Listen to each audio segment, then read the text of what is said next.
ወደ አርሰናልና ሊቨርፑል ጨዋታ እናምራ። አድማጭ ተመልካቾቻችን ትናንት የነበረው ደባሪ ፍልሚያ ብየዋለሁ። በእኔ እምነት 5 ሰዓት ድረስ አስመሽቶን እንቅልፋችን ያሳጣን ጨዋታ የኢትዮጵያ ፕሪሚየር ሊግ ቢሆን ወይም የአፍሪካ ዋንጫ ውድድር ቢሆን ኤክስፔክት ታደርጋለህ እንዲህ አይነት ውድድሮች ሊኖሩ እንደሚችሉ ደከም ያሉ ጠንከር ያሉ ሊኖሩ እንደሚችሉ ኤክስፔክት ታደርጋለህ። የእንግሊዝ ፕሪሚየር ሊግ ያምናው ሻምፒዮንና ዘንድሮ ለሻምፒዮንነት እጩ የሆነው ቡድን ያደረጉ ጨዋታ ነው የትናንትናው ጨዋታ። ብዙ ነገር ኤክስፔክት ታደርጋለህ። ብዙ ሙከራዎችን ኤክስፔክት ታደርጋለህ። ብዙ ሚራክሎችን ኤክስፔክት ታደርጋለህ። ታምሮችን፣ አስደናቂ የታክቲክ ዲሲሽኖችን፣ ውሳኔዎችን አያለው ብለህ ታስባለህ። ይሄ ለእግር ኳስን ማስተማሪያነት ወይም ለእግር ኳስን ማሳያ ይሆናሉ ብለህ ከምትጠበቃቸው ጨዋታዎች መካከል የትናንትናውን ጨዋታ በእርግጥም ጠብቄው ነበር። አንደኛ ሊቨርፑል በውጤት ማጣት ቀውስ ውስጥ ከመሆኑ ጋር ተያይዞ ራሱን ለማሳየት ከፍተኛ ጥረት ያደርጋል የሚል እምነት ነበረኝ። አርሰናል ይህንን ዋንጫ ለመውሰድ አርሰናል ምንም ጥያቄ የለውም ዋንጫ ለመውሰድ እድሉ አሁንም ሰፊ ነው። 6 ነጥብ ልዩነት ነው ያለው። ከሲቲ አንጻር ከአስቶን ቪላ አንጻር ያሉት ጨዋታዎች አብዛኞቹ በሜዳዎች ናቸው ከትልልቅ ቡድኖች ጋር የሚያደርጉት።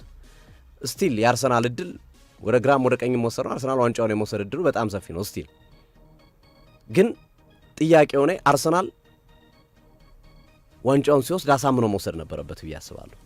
አሁንም አለበት ብዬ አስባለሁ። ለምሳሌ ሊቨርፑልን አንፊልድ ላይ ሊቨርፑል አሸንፎታል። ላይክ አስቶን ቪላ ላይ እንዳደረገው ጠንካራ በቀል ማድረግ ነበረበት። ሪቬንጅ። ሁለተኛ ቀጣይ ከሲቲ ጋር አለው ኢታር ላይ እንደዚህ አይነት ጨዋታዎችንም ሂዶ ማሸነፍ ወይም ነጥብ ማስጣል ይኖርበታል። እናያለን በቀጣይ እዛ ጨዋታ ሌላ አፕሮች ተከትሎ 3 ነጥብ ይዞ ይወስዳል ወይም ማቻ ይወጣል። ኢታር ላይ ገና ነው እሱን። ግን አሁን እንደ ሊቨርፑል አይነት ቡድኖችን ማስተማሪያ ማድረግ ነበረበት አርሰናል። አሁን በአመቱ መጨረሻ የሚነሱ ነገሮች አሉ። አሉቲም አንዳንዴ ታነሰዋለህ። የሊጉ መውረድ፣ የክለቦቹ መውረድ ወይስ የአርሰናል ጥንካሬ ነው ዘንድሮ አርሰናል በዚህ ቦታ እንዲቀመጥ ያደረገው የሚለው መከራከሪያ ፈጥሯል። በግማሹ አይ የአርሰናል ጥንካሬ ነው፣ ሌሎቹማ ይኸው እርስ በርስ እየወደቁ ነው የሚል አለ።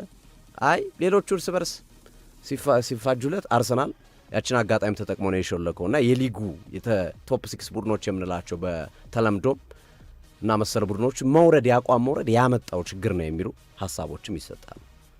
የአርሰናል ደጋፊዎች በአመቱ መጨረሻ ዋንጫውን ቢወስዱ እንኳን አሳምነው መውሰድ ይፈልጋሉ። ያ ማለት ምንድነው? ሊቨርፑልንም አሸንፈናል፣ ሲቲንም አሸንፈናል፣ ማንቸስተር ዩናይትድንም አሸንፈናል፣ ቼልሲንም አሸንፈናል፣ ቶተናምንም አሸንፈናል። ዊ ዲዘርቭ ኢት ይገባናል ይሄ ዋንጫ የሚለውን ማሳየት ይኖርባቸዋል። አሁን የሊቨርፑል ጨዋታ ማንቂያ ነው ብዬ አስባለሁ። በእርግጠኝነት በሲቲ ተሸንፈው 3 ነጥብ አጥተው ወይ ማንቸስተር ዩናይትድ ጋር አቻወተው ኤሚሬትስ ላይ ዋንጫውን ቢወስዱ አስረሳች አይደለም፣ ማሳማኝ አይደለም። ይሄው አርሰናል እኮ በሊቨርፑል በሜዳው ነጥብ ጥሏል፣ በማንቸስተር ነጥብ ጣለ፣ በሲቲ ተሸነፈ ምናምን ቢባል አይሆንም። አሁን አርሰናል ራሱን ማየት ይኖርበታል።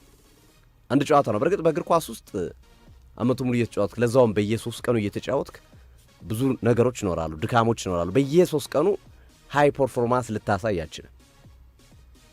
በየ3 ቀኑ እየተጫወቱ ለዛውም ተመሳሳይ ተጫዋች ነው እየተጠቀሙ ያሉት። ሮቴሽን ብዙ የሚያደርጉ አይነት አሰልጣኝ አይደሉም። ፕሪሚየር ሊጉ ላይ ስለሆነ በብዛት ውድድሮች እየተከናወኑ ያሉት ያሏቸውን የራሳቸውን ታክቲክ ያስፈጽሙልኛል ብለው የሚያስቡ አቋማቸው ከፍ ያለ ተጫዋቾችን በየጨዋታው ይጠቀማሉ። ለምን በየቀኑ አይሆንም ጨዋታው? ሚካኤል አርቴታ ሮቴሽን የላቸው።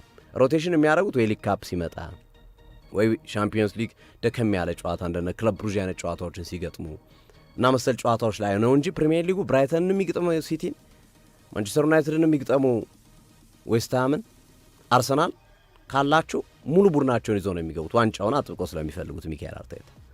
እሱ ያመጣው ኢፌክት አለ። ለምሳሌ ስናነሳቸው ነበሩ አርሰናል በበርማውዙ ጨዋታ ላይ ከዛ በፊት በነበሩ ጨዋታዎች ላይ ኢዜን መጠቀም ነበረበት።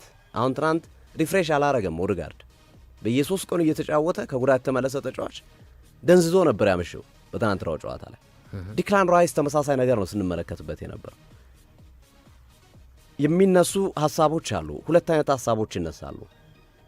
አንደኛው የሚካኤል አርቴታ ታክቲክ ነው ያሰረው የሚል በአንድ ወገን ያለ፣ ሁለተኛ ድካም ያመጣው ኢፌክት ነው የሚል በሌላ ወገን የተቀመጣለ። ሁለቱም ሐሳቦች ለኔ ያስኬዱኛል።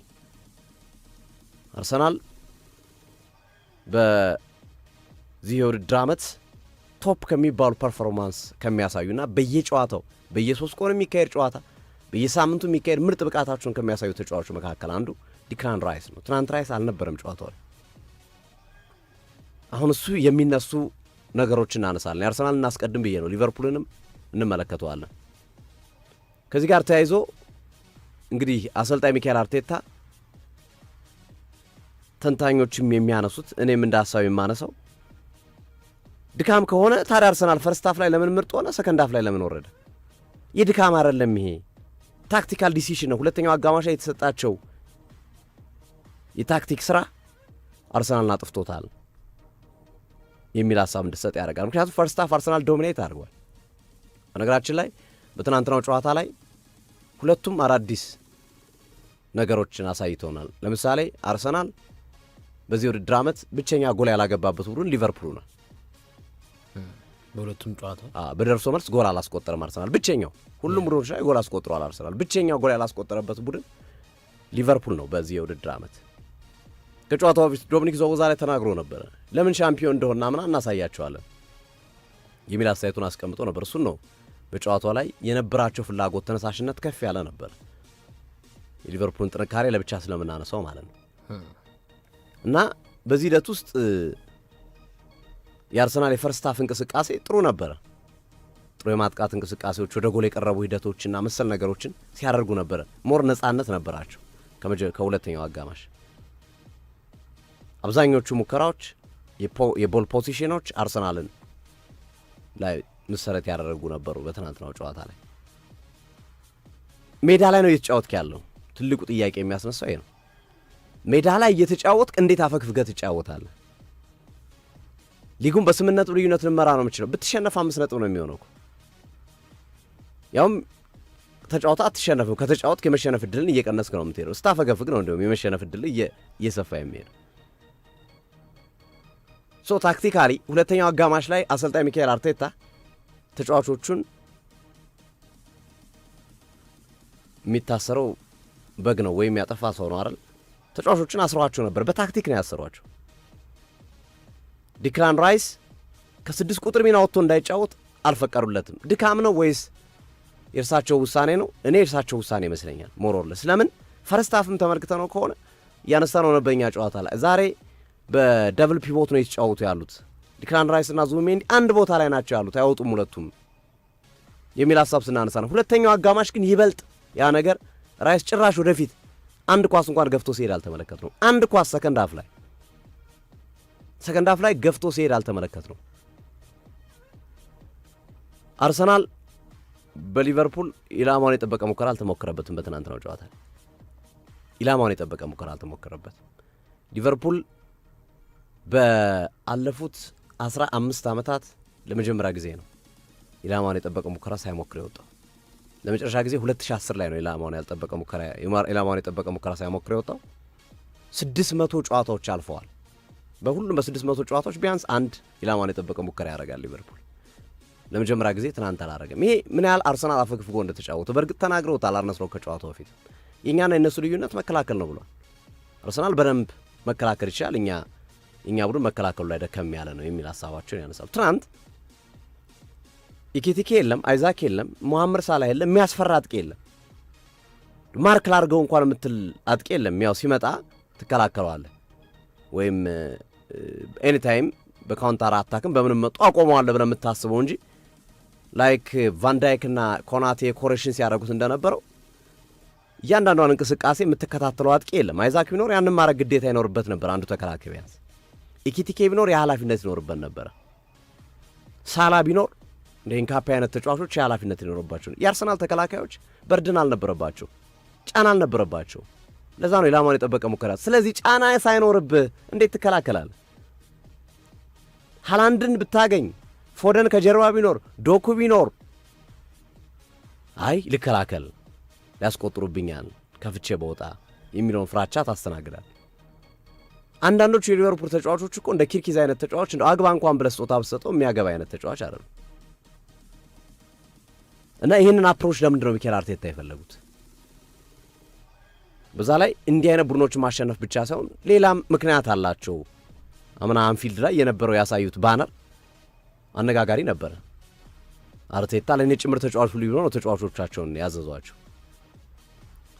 ሶ እዛ ላይ ያሰሩት አስተሳሰር እኔ ይመስለኛል በእኔ እምነት ዶሚኒክ ዞቦዝላይ ሾልኮ እንዳይገባባቸው ነው ራይስን እዛች ቦታ እንዲንቀሳቀስ ያልፈለጉት። ዞቦዝላይም ፍራቻ ነው። የሊቨርፑል የወቅቱ አስፈሪው ተጫዋች ዶሚኒክ ዞቦዝላይ ነው። ሌላው ብዙም አያስፈራ። እሱ ሾልኮ እንዳይገባ በሚል ራይስን አሰሩት እዛ ላይ ታክቲካሊ። ራይስን ማሰራቸው ሌሎቹ ተጫዋቾች ነፃነት እንዳያገኙ አደረጉ። ኦሪጋርድ በጥልቀት ተመልሶ ነበር ሰከንድ ሃፍ ላይ ሲጫወት የነበረው። ኳስ ማግኘት ርቦት ነበር። ኳስ ለማግኘት ተቸግሮ ነበር። ሊቨርፑል ሚዱን አብዝቶ ነው የመጣው። ግራቨንበርግ፣ ማካሊስተር፣ ዞቦዝላይ፣ ቪርትዝ እነዚህ ሁሉ ሚድፊልደሮች አሉ።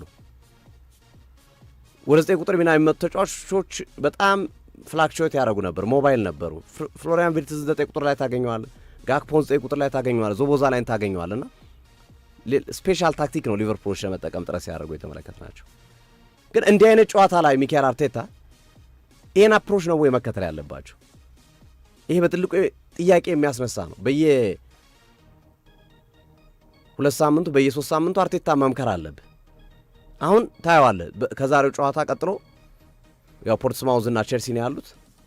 ቀጣይ ኖቲንግሃም ፎረስት ነው በፕሪሚየር ሊግ ያለው አርሰናል። ነቃ ይላል። አሁን የሚዲያዎችን ትችሽ ሰምቶ ነቃ ይላል። ከዛ አንድ ወር ምናምን በዛች ሙድ ይሄድና መልሶ ደግሞ ወደ ጥንቃቄ ያጫወት መንገድ የሚገባበት ሂደት አለ። አሁን ኳሊቲ ባይኖረው ቡድኑ ልክ ነው። የመከላከል ኳሊቲ ባይኖረው፣ የማጥቃት ኳሊቲ ባይኖረው፣ ጥሩ ሚድፊልደሮች ባይኖሩት 1 ነጥብ መውሰድ ከዚህ ጨዋታ አስደሳች ሊሆን ይችላል። ግን ኳሊቲ ያለ ተጫዋች እያለ በዛ ልክ ለምን ማፈግፈጉን ትመርጣለህ? ለምን በየጊዜው ነው ስህተቱን የሚሰሩት? ሰንደርላንድ ላይ ሰርተዋል ይህንን ስህተት። አፈግፍጎ ሲጫወቱ ጎል ተቆጥሮባቸዋል። አስቶን ቪላ ላይ አፈግፍጎ ሲጫወቱ ጎል ተቆጥሮባቸዋል። እንዳለ በውድድር ዓመቱ አቻና ሽንፈት ያስተናገዱባቸው ጨዋታዎች ላይ ኢቭን ጫና ውስጥ የገቡባቸው ጨዋታዎች በበርማውስ አቻነት ጎል ሊያስቆጥሩ የተቃረቡበት፣ ወልቭስ የእግዚአብሔር ጣት ተጨምሮባት ወይም የፈጣሪ ጣት ተጨምሮባት አርሰናል አሸነፈ እንጂ የነበራቸው የጨዋታ መንገድ በጣም ደካማ ነበረ፣ በጣም የወረደ ነበረ እና አሁን ማን መስዋዕት ይሆናል የሚለው ይጠበቃል። ከዚህ በፊት ከወልቭስ ጋር በነበረው ጨዋታና ተመሳሳይ ጨዋታዎች ላይ አርሰናል ጫና ውስጥ በገባባቸው ሰንደርላንድም ነጥብ በጣለበትና ነጥብ ለመጣል በተቃረበበት ጨዋታ ላይ ማምለጫ የሆነው ኢዜ ነበር። ኢዜ ነው ማምለጫ አድርገው ያለፉት ጨዋታዎችን ያስቀመጡበት ዋነኛ ምክንያት ይሄ ነው።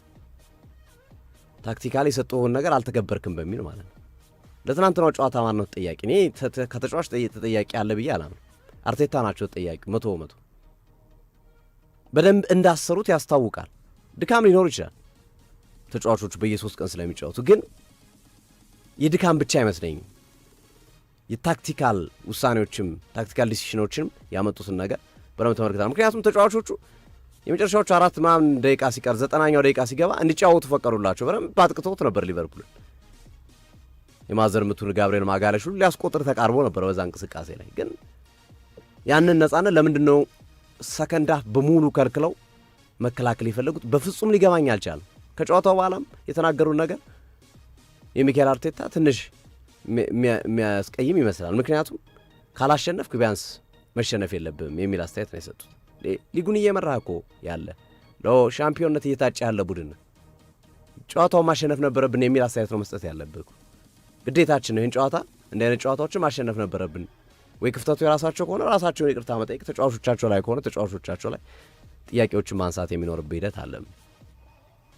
ስለዚህ ወጣም ወረደም ትናንት በነበረው እንቅስቃሴ ላይ ሁለቱም አሰልጣኞችን ጥያቄ ታነሳባቸዋል። አርነ ስሎትን ፈርስት ሃፍ ላይ ዘግተው ነው ሲጫወቱ ነበር። 11ዱም ተጫዋች አፈግፍጎ ነው ሲጫወቱ ነበር። ሁለተኛው አጋማሽ ደግሞ አርሰናል አርቴታ ዘግተው እንዲጫወቱ ነው ያደረጓቸው። ለጨዋታው መበላሸት የሁለቱም አሰልጣኞች አስተዋጽኦ አለው። ይበልጥ ግን መሪ ከመሆንህና ለሻምፒዮንነት እየሄድክ ከመሆን አንጻር ጋር ተያይዞ ሊቨርፑል ካለው ደካማ አቋም አንጻር አርቴታን በደንብ ተወቅሳቸዋል። ሜዳቸው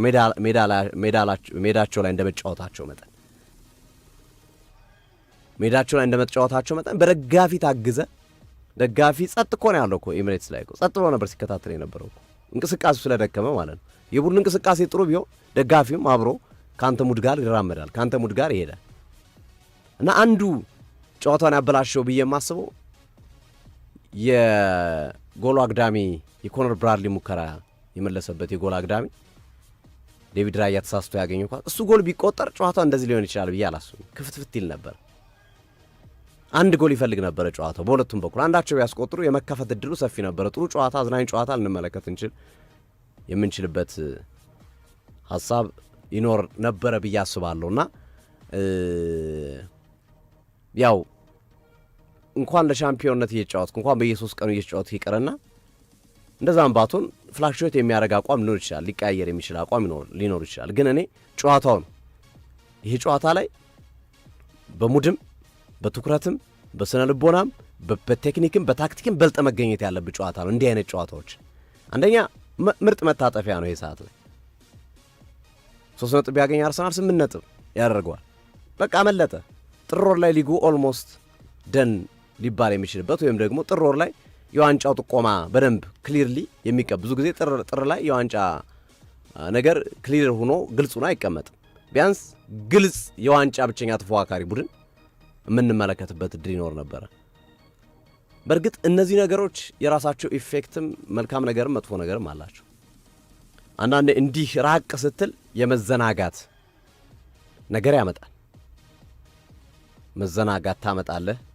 ሁለተኛ ቡድንህ ምን ይባላል፣ ያው ብዙ ጊዜ ግርምሾ የሚያነሳው ነው፣ መኪና ሲነዳ ነው ሁሌም አክቲቭ የሚሆነው አይደል? አርሰናልም አክቲቭ ሆኖ እንዲቆይ ከፈለገ የሊጉ ፉክክር ጠንካራ ቢሆንለት ጥሩ ነው። ለሻምፒዮንስ ሊጉም ለሌሎች ውድድሮች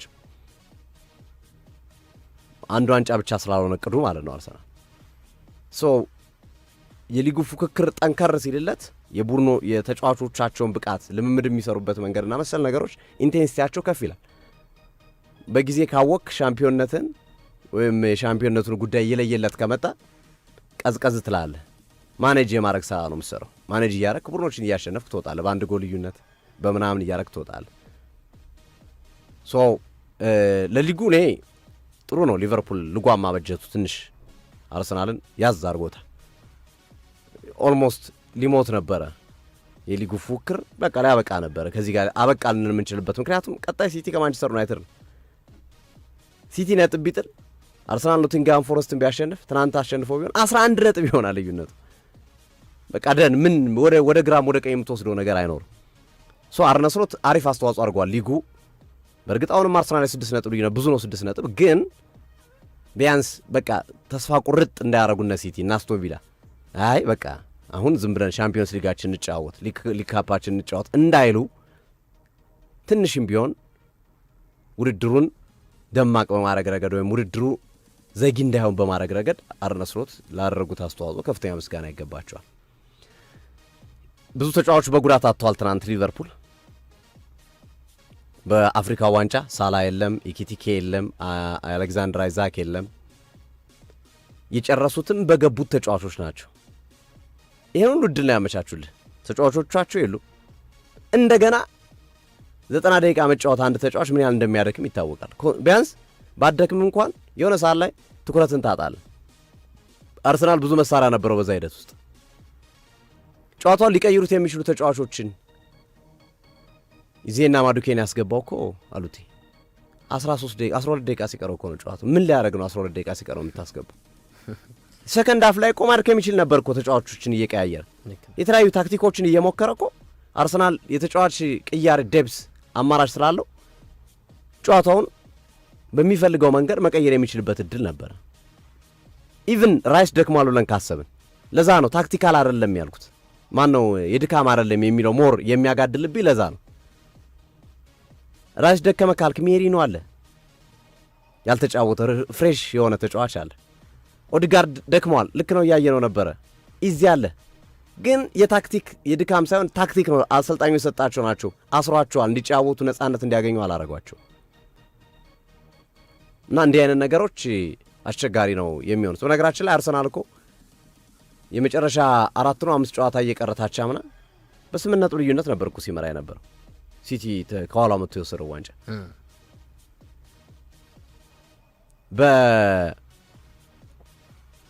ከአራት ጨዋታ 1 ነጥብ ነበር ያገኘው በዛን ወቅት በፉላምና በዌስትሃም የተሸነፈበት ጊዜ ማለት ነው። አምራዊ ታቻም ነው። ስለዚህ እንደዚህ ማለት እርግጠኛ የምትሆንበት ነገር የለም። ነገ ጉዳቶች ሊመጡ ይችላሉ፣ አታውቅም። ውድድሮች ሻምፒዮንስ ሊግ ውድድሮች እየጠነከሩ ይመጣሉ። በእርግጥ የሶስት ቀን ጨዋታ እየቀነሰ ቢመጣም ግን እንደዛ አይነት ነገሮች አሉ እና እኔ ትናንት አርሰናል በቃ በተሻለው አቅም ሁሉን ነገር አሳይቶ ቀጣይ ኖቲንግሃም ላይ ቢጥል ይሻል ነበረ ነጥብ። ምክንያቱም ሪዝን አለው ጨዋታው፣ ምክንያት አለው ጨዋታው። እነዚህም ቡድኖች አሸንፌ ነው የወሰድኩት ከአርቴታ ጋር አያይዘ ሊቨርፑል አምና ያሳያቸውና ያደረጋቸው ነገሮች መሰል ነገሮችን የምታነሳበት ሂደት አለ እና ለአርነ ስሎት ሞር ክሬዲት ይሰጣሉ። ተጫዋቾች በተጎዱባቸው ቡድኑ እንዲህ ውርድ ባለበት ሰዓት ላይና አቋሙ በቀነሰበት ሰዓት ላይ እንዲህ አይነት ነጥብ ከኤምሬትስ ይዘው መምጣታቸው አድናቆት የምትሰጠው ለአርነ ስሎት ነው። በግራም ወሰድከው በቀኝ ልክ ነው። ተጫዋቾች ሳይቀይሩ ያደረጉት ነገር ማለት ነው እና ሊቨርፑል በትናንትናው ጨዋታ ላይ ታክቲካሊ ፈርስት ሃፍ አስረውት ነበረ፣ መከላከል ላይ ነበር ያተኮሩት። ሰከንድ ሃፍ ደግሞ ገልብጦት ነው የመጡት። አርሰናልም ጋብዟቸው እኮ ነው፣ ግብዣ ነው ተጫዋቱ ብሎ ጋበዛቸው። አርሰናል ግብዣውን በአግባቡ ተጠቀሙ። ጎል አለማስቆጠራቸው ብቻ ነው። ኢኪቲኬ ቢኖር ትናንት በእርግጠኝነት ሊቨርፑል ይህንን ጨዋታ ቢያንስ አንድ ጎል ያስቆጥርበት ነበር። የኢኪቲኬ አለመኖር ነው። በቃ ጭራሽ አጥቂ አልነበራቸው። አጥቂውን ተከላካዩን የሚረብሽ አንድም ተጫዋች አልነበር። ያን ያህል የሚያስፈራ ተጫዋች አልነበረም። እንዲሁም ደፋር አሰልጣኝ ቢሆን እኮ ከተከላካይ አንድ ቀንሰ በሶስት ተከላካይ ተጫወተ ቲምበርና ሳሊባና ማጋሌሽን አድርገ ማይልስ ኬሪኮ ግልጋሎት እየሰጠ አልነበረም። ተቀይሮ ገብቶ ሂንካፔ ከተጎዳ በኋላ ደፋር አሰልጣኝ ቢሆን ሂንካፔ በመስመር አጥቂ ነበር መቀየር ያለበት፣ ወይም በዘጠኝ ቁጥር አጥቂ መጨመር። የኮሬሽ ላይ ጋብርኤል ጄሱስን ቢጨምርለት በሁለት አጥቂ ቢጫወት አርሰናል ቁጥሩን ይጨምር ነበር። ማጥቃቱ ላይ ሶስት ተከላካይ ታደርገዋለህ ከኋላ የሚያስቸግርህ የለማ። ማንም የለም፣ ባዶ ናቸው፣ ባዶ ነው። ምንም ፍሪምፖንግን እኮ አላቆመውም፣ አንድም እንቅስቃሴ ላይ አላቆመውም ማይልስ ኬሪ። ሶ እዛ ቦታ ላይ አንዱ የመስመር አጥቂ ፍሪምፖንግን ማርክ እንዲያደርግ አድርገህ ብታጠቃ ወይ ማርቲኔሊን አሊያም ራሱን ሳካ በግራ መስመር መጫወት ስለሚችል ተከላካይ ላይ መጫወት ስለሚችል ተከላካይም ይሄ የዊንግ ባክ አይነት ሚና አሰልጣኝ አሞሪም እንደሚሰጡት አይነት ሚና ሰጥተህ መከላከሉን ማጥቃቱን ባላንስ እንዲያደርግና ከፊት ማርቲኔሊን ብታደርግለት ጄሱስና የኮሬሽን 9 ቁጥር ላይ ብታጫውታቸው ሚዱንም ያግዛል ጄሱስ አጥቂውንም ይጨምርላል። እንዲህ አይነት ውሳኔዎችን ወስነው ብትሸነፍም ቢግ ዲል አይደለም። አርሰናል 1 ነጥብ አላገኘም የትናንትናው ጨዋታ ያን ያህል። ምክንያቱም ቢያንስ በ5 ነጥብ ልዩነት መምራት ይችል ነበር። ሪስክ ቢወስድ ደግሞ 8 ነጥብ ማድረግ ይችል ነበር። ስለዚህ እንደዚህ አይነት ዲሲሽኖች ዘንድሮ እኔ አርሰናል ምንም ጥያቄ የለውም ሊጉን ዋንጫውን የማንሳት እድሉ በጣም በጣም ሰፊ ነው። ግን በሚካኤል አርቴታ እንዲህ አይነት እሳቤና አስተሳሰብ ካሏቸው ተጫዋቾች አንጻር ብዙዎቻችን በተለይ የስፖርት ተንታኞች፣ ስፖርት ላይ የሚሰሩ ሰዎች አርሰናል ቀጣዮችን ዓመታት ዶሚኔት የማድረግ እድሉ ሰፊ ነው ተብሎ ይታመናል። የዘንድሮ ዋንጫ ከማንሳት ቆይ ላነሳው እኮ ዶሚኔት የማድረግ እድሉ ሰፊ ነው ተብሎ ይታመናል አርሰናል።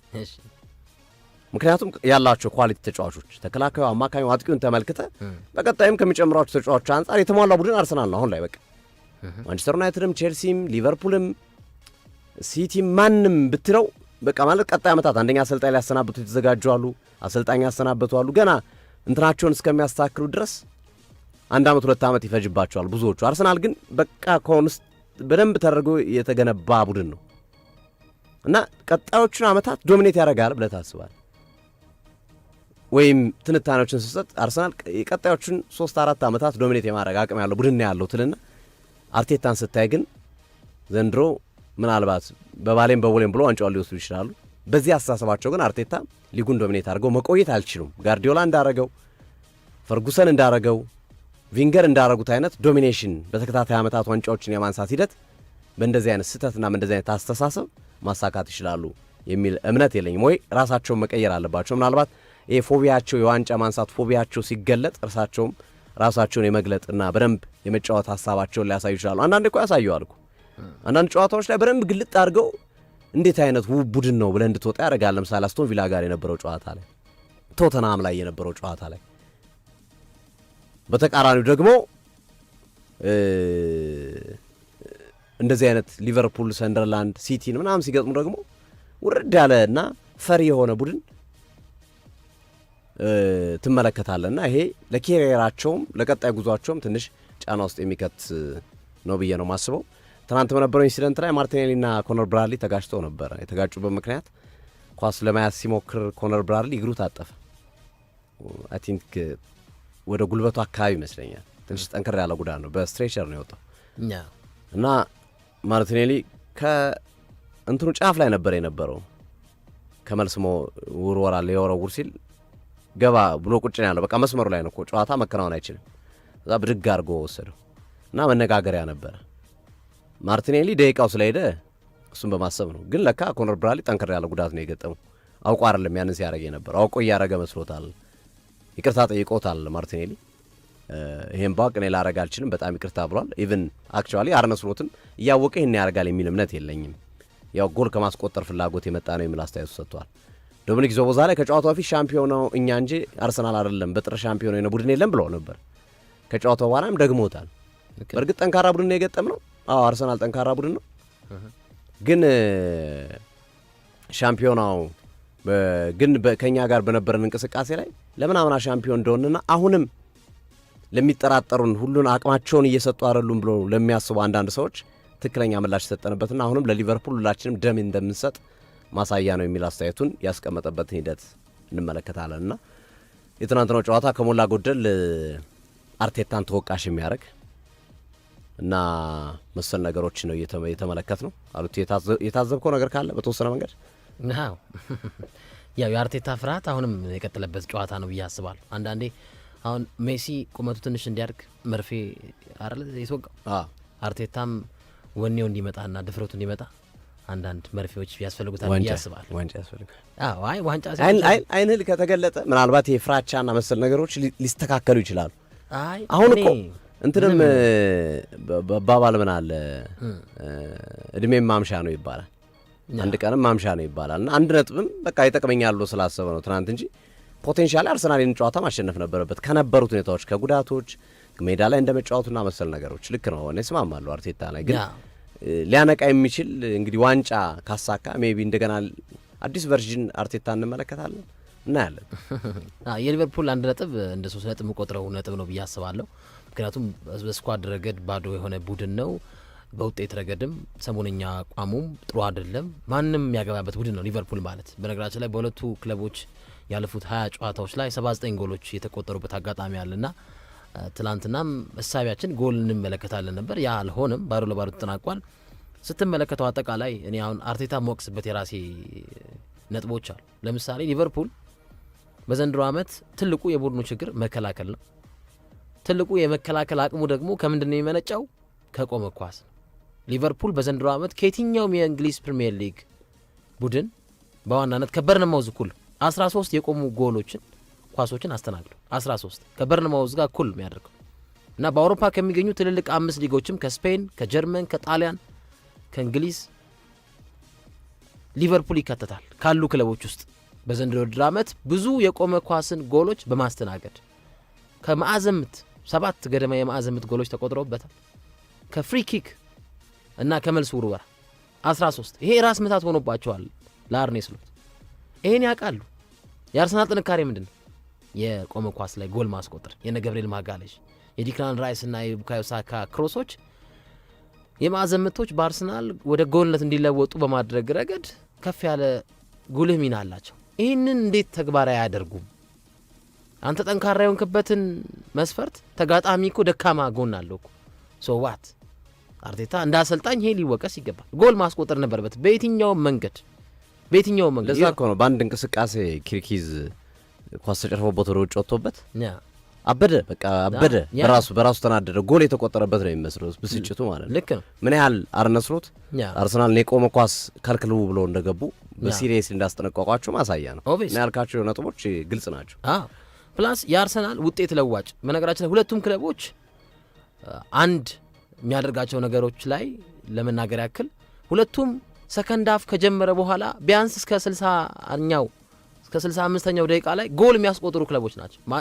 አርሰናልም ሊቨርፑል ይሄ በፕሪሚየር ሊጉ ካሉ 20 ክለቦች ውስጥ ሰከንድ አፍ ላይ ብዙ ጎል በማስቆጠር ውጤት የሚለውጡ ክለቦች ውስጥ አንደኛ አርሰናል ነው፣ ሁለተኛ ሊቨርፑል። በጥቂት ግብ ልዩነት ተበላልጠው ነው ያሉት እና ሰከንድ አፍ ላይ ጎሎችን እንመለከታለን የሚል ሐሳብ ነበረኝ ትላንትና። ያ አልሆነም። ግን እኔ አሁን የሊቨርፑልን ነጥብ ትልቅ በቃ ገጸ በረከት ነው ብዬ ማስብ ትናንት ቢያንስ ከቅያሪ ወንበር ተነስቶ ያንተን ውጤት ሊለውጥ የሚችል ተጫዋች ያለው ስብስብ ማን ነው? አርሰናል። በሊቨርፑል ቤት ጃኦ ጎሜዝ፣ ውድማን፣ ሮበርትሰን፣ ካልቪን ራምሴ፣ ኩርትስ ጆንስ፣ ኒዮኒ፣ ኬዛ እና ንጎማ ናቸው። የትኛው ተጫዋች ነው ውጤት ለውጦ ሊቨርፑልን ሊያሸንፍ የሚያስችለው? ጎልን ከመረብ ጋር በማዋሃድ አማካኙን ከማስተካከል አኳያ። በአርሰናል በኩል ግን ስታይ ስቲል በስኳድ ዴቭዝ ጥልቀት እንዳለው ማሳያ ነው።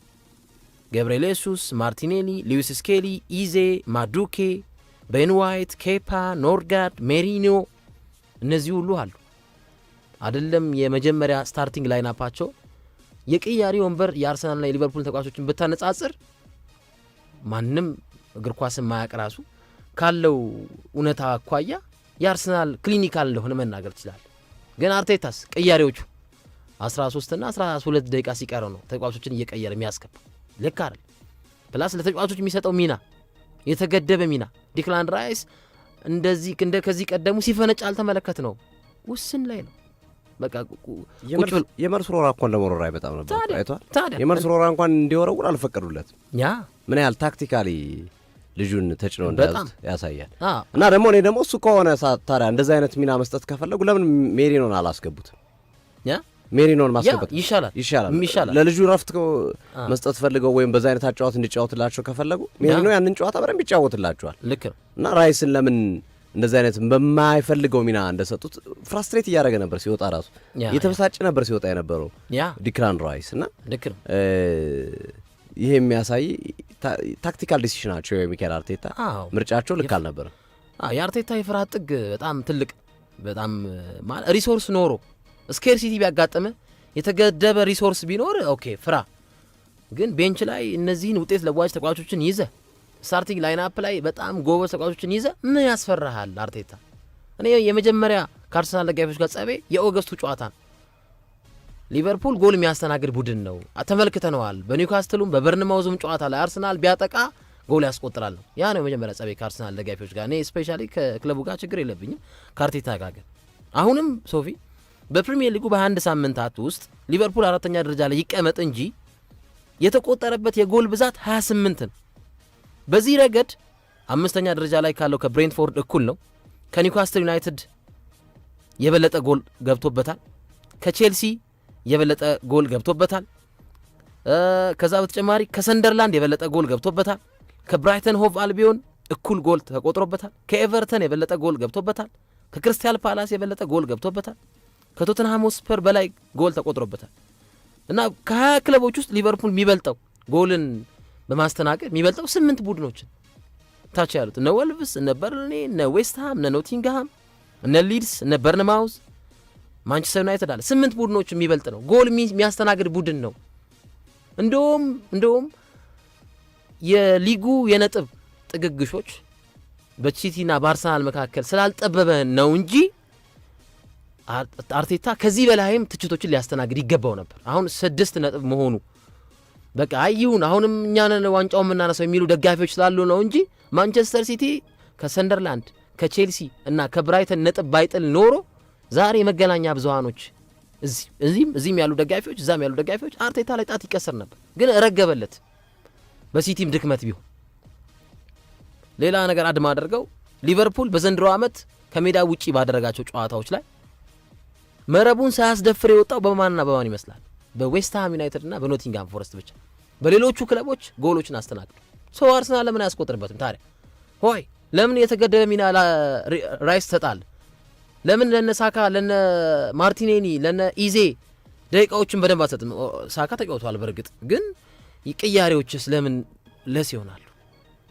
የኮረሽ ነገር እኔ አሁንም በሀሳቤ እንደጸናው ትናንትና በመጀመሪያው አጋማሽ ላይ የነካቸው ኳሶች 8 ናቸው። አሁን እኮ የኮረሽ ጉዳይ እኮ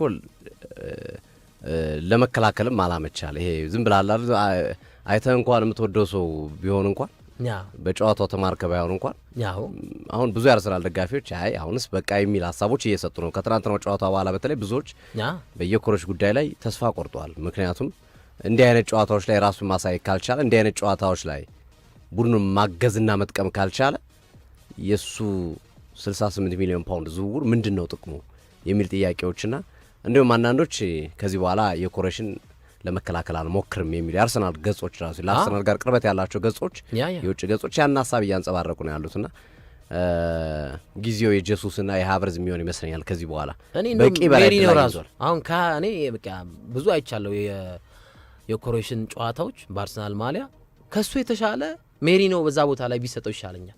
ሜሪኖ አማካኝ ሲሆን በነኤዜ ምክንያት የሚገባባቸው ጨዋታዎች ቢያበሳጩኝም ግን ሜሪኖ አጥቂ ሲሆን ይሻላል። የኮሬሽ ትላንትና በመጀመሪያው አጋማሽ የነካቸው ኳስ ቁጥሮች 8 ናቸው።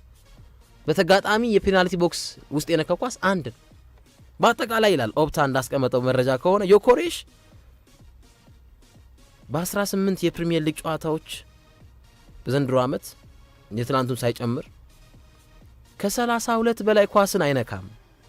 በዚህ ረገድ ይልና በ15ቱ ጨዋታዎች ደግሞ ከ25 ተቾች በታችን የሚነካው ይላል እና ሙቭመንቱ ልክ አይደል። ተርን ኦቨሮቹ ባለፈው ግርምሾ በደንብ አብራርቶታል። በሱስ ማማል ከኳስ ውጭ ያለው እንቅስቃሴ በርንማውዝ አርሰናል ላይ ላስቆጠረው ጎል እጅብ ብለው ሄደው ማርክ አድርገውታል። ለሌላ ሰው በር ከፈተ፣ ጎል ተቆጠረ። ፕላስ በፕሪሚየር ሊጉ እውነት ስለማይደበቅ እኔ የኮሬሽን ባይመቸኝም ግን በፕሪሚየር ሊጉ የመሀል ተከላካዮችና የኮሬሽ ያላቸው ዲስታንስ በጣም ጠባቡ ዲስታንስ ነው። አንድ የመሀል ተከላካይና አጥቂን ከሌሎች ክለቦች ሙቭመንትን መጨመር እኮ ነው ያለብን። ሙቭመንት ነው አል ጀሱስ ለምን አይዙትም? ያ እኮ ሙቭመንት ላይ ስላለ ነው ሁሉ የሚንቀሳቀስበት። ኤግዛክትሊ አይመጣም ወደዚህ። የኮሬሽ እዛው ነው ይዟቸው የሚቆመው። አንዳንዴ ጠቃሚ ይሆናል እኮ ለተቃራኒ ቡድን ጠቃሚ ይሆናል። ትናንት ለምሳሌ ሊቨርፑል ተጠቅሞበታል። ያ ስለሚቆምላቸው ሙቭመንት ስለሌለው ለማን ነው ለቫንዳይክ እና ለኮናቴ ራስ ምታት አልሆነባቸው እና 4 ሜትር ሙቭመንት ሲኖር ግን ጀሱስ ገብቶ ካየው ግን አሉ በደንብ በጣም በጠብጧቸው ነበረ ሲገባ በቃ ሲረብሻቸው ነበረ እና ኤግዛክትሊ አሁን ሚካኤል ሜሪኖ እንደዛ አይነት ባህሪ አለው። ሙቭመንቱ በጣም ሰፊ ነው፣ ሞቢሊቲ ከፍ ያለ ነው እና እሱ ይጎለዋል። የኮሬሽ እሱ ይጎለዋል እና በተከላካይና በተከላካዩና በየኮሬሽ መሀል ያለው አቬሬጅ እስካሁን በተደረጉ ጨዋታዎች አቬሬጅ የሜትር ልኬቶች 4 ሜትር ናቸው እና በቃ ጠባብ ነው በጣም እና ይሄ በጣም በፕሪሚየር ሊጉ የመሀል ተከላካዮች እና አጥቂዎች ያላቸው የሜትር ርዝማኔ በጣም ጠባቡ ኮምፓክትድ የሆነ ጥምረት ተብሎ የኮሬሽና የመሀል ተከላካዮቹ ተብሎ ተነስቷል። ይሄ አንዱ ተከላካዮች ምን ያህል ፎከስ እንደሚያደርጉበት ማሳያ ነው። ግን ይሄ ደግሞ የጨዋታ ዘይቤ ሁልጊዜ የሚጠቅምህ አይደለም። አሁን ሃላንድም የኮሬሽ የመጣው እኮ ጎል እንዲያስቆጥር ነው እንጂ ከቨር እንዲያደርግ አይደል። እንዲጋፋ ጥያቄ የለም። ጎል እንዲያስቆጥር 60 ሚሊዮን የወጣበት በሁለት ሲዝኖች 97 ጎል ያስቆጠረ ተጫዋች ማንቸስተር ዩናይትድ ማንቸስተር ሲቲ ላይ ቻምፒየንስ ሊግ ጎል ያስቆጠረበት መንገድ ምናምን በጣም ተወርቶለታል ልጁ። እዚህም መጥቶ አርሰናል ፕሪሚየር ሊጉ ላጣበት ፒውር 9 ቁጥር ምላሽ ሶሉሽን መሆን ይገባዋል ብዬ አስባለሁ። ግን በአጠቃላይ እግር ኳስን የሚያውቁ የአርሰናል ደጋፊዎች በትላንቱ የአርቴታ ታክቲካል ውሳኔዎች፣ ቅያሬዎች ደስተኛ እንደማይሆኑ እርግጠኛ ነኝ እና አንዳንዴ ሳቲስፋይድ ሆነ ዋንጫ ማንሳት ይገባሃል። ሪሶርስ አለ።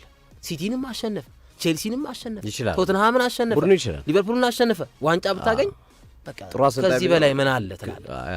አሁን ይሄ በፍርሃት ውስጥ የመነጨ ዋንጫ ነው የሚመጣው። ትገድባቸዋል። አሁን ስገድባቸው ይሄ ኢፌክት አለው። በነገራችን ሻምፒዮንስ ሊግ ላይም ተጽዕኖ አለው። አሁን ሻምፒዮንስ ሊግ አንድ ጨዋታ ነው የምታረገው። አሁን ፕሪሚየር ሊግ እንኳን ቢያንስ ዛሬ ተሳስተ ነገ ኖቲንግሃም ላይ አስተካክላለሁ ችግር የለውም ትላለህ ካለ ነጥብ ልዩነትም አንጻር። ሻምፒዮንስ ሊግ ላይ ግን ሚካኤል አርቴታ እንዲህ አይነት አፕሮቾችን እየያዘ ትልልቅ ቡድኖች ጋር እጫወታለሁ ካለ ቻው ሊሉት ይችላሉ። አንድ ደርሶ መልስ ነው ያለ ዋጋ ልከፍል ትችላለህ። ስለዚህ ከዚህ አይነት አስተሳሰብ ወጥቶ ቡድኖችን ተጫዋቾቹን ነጻነት ቢሰጣቸው ነጻነታቸውን ሲያገኙ የአርሰናል ተጫዋቾች በደንብ የሚጫወቱ ናቸው፣ በደንብ አቅም ያላቸው ናቸውና ባይገድባቸው በታክቲካል ውሳኔዎች ባያስራቸው ብዬ በተለይ ደግሞ እንደ ራይስ አይነት ተጫዋችን ማሰር የለብም። እንደፈለገ እንዲጫወት ነው መፍቀር ያለብን። ምክንያቱም የሚሰራው ነው የሚያውቅ ተጫዋች መከላከሉንም ማጥቃቱንም በደንብ ጠንቅቆ የሚያውቅ ተጫዋች ከመሆኑ ጋር ተያይዞ አንድ 8 ቀን ረፍት አለ ፕሪሚየር ሊጉ ከዚህ በኋላ 10 ቀን አካባቢ ትናንት አሁን የፈለግከውን ያህል ኢነርጂ ብታወጣ የፈለግከውን ያህል ብታረግ ታርፋለህ ከዛ በኋላ። ምክንያቱም ያሉት ኤፍኤ ካፕ ነው። ኤፍኤ ካፕ ሁለተኛ ቡድን ነው የምገባው። ሊግ ካፕ ከቸልሲ ጋር አለ ጨዋታ። እሱንም ቢሆን ግማሽ በግማሽ አድርገን መግባት ነው የሚገባው። ያው ግማሽ ፍጻሜ ቢሆን ሲሪየስ ቡድንን ይዛ አትገባ። ስለዚህ ከዛ አንጻር ረፍት ስለሚኖራቸው ተጫዋቾቹ ነጻነት ሰጥቷቸው እንደፈለጉ ቢጫወቱ ትናንት ለእኛም ለአይናችንም ጥሩ ነገር እናይ ነበር፣ ለአርሰናልም ጥሩ ይሆን ነበር። ትሬኒንግ ሴሽን ለተመልካቾቻችን ለተመልካቹም አዝናኝ ይሆን ነበረ። በተለይ ሴከንድ ሃፍ ላይ የሚካኤል አርቴታ ዲሲሽኖች ጨዋታውን ይበልጥ እንዲሞት አድርገውታል። ፈርስት ሃፍ ላይ አርነ ስሎት እንደገለጽ ነው ቅድም ያልከው ነው ሪሶርስ ኑሯቸው እና ኢዛክ እነ ሳላ ኑረው ቡድኑ ጥሩ እንቅስቃሴ እያደረገ ያለ ቡድኑ ነው እንደዛ ለመከላከል ቢሞክር እንዴ አርነ ስሎት ምን ነካቸው ትላለህ? ግን በሪሶርስ ነው የምትንቀሳቀሱ። 6 አማካኝ ነው የገቡት ካሁን በሚና ይለያይ እንጂ የትላንቱን የሊቨርፑል አሰላለፍ ስትመለከተው አማካኝ ክፍሉ በዝቷል።